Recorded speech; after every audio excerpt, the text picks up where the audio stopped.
No one gave Shamrocks much of a hope yesterday, PJ. That was meant to be a Lomans win and into the final, but Shamrocks just fought it out. Without a shadow of a doubt, and in fairness to Mullingar, their backs were again the wall after 20 minutes. You know, it looked like it was going to be a runaway for Lomans, but they fought back. They got themselves within 3 points going in at half time with 3-4 minutes to go. At one stage they were 6 points down. With 3-4 minutes to go they were down 3, and they grinded out the draw. You know, it showed a great character, great spirit within with Mullingar Shamrocks. But the thing is, did Lomans take their eye off the ball because of the big trouncing that they gave them earlier in the year by 13 or 14 points?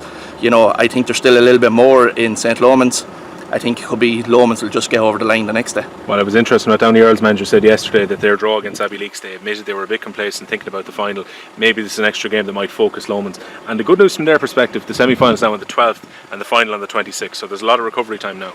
Yeah, you know, and that's going to stand to the players. You know, I think, in fairness to Mullingar Shamrocks, they threw everything that they had at Lomans yesterday. But again, as I said, I think the Lomans might have taken their eye off the ball. They definitely have 1 or 2 more gears in them, you know. And again, the progress of maybe 1 or 2 injuries that they do have as well for St. Lomans will bring them on, and it'll strengthen their panel more than it will on the Mullingar Shamrock side.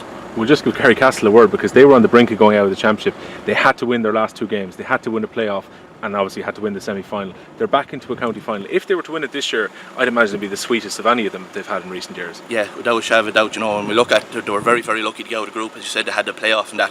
But one thing I have to give credit to Desi Dolan Senior for is the amount of young lads that he's got through, and he's beginning again getting the best out of them. Like the likes of Jack Donoghue and all these guys yesterday, young guys really stepped up in the county semi-final yesterday.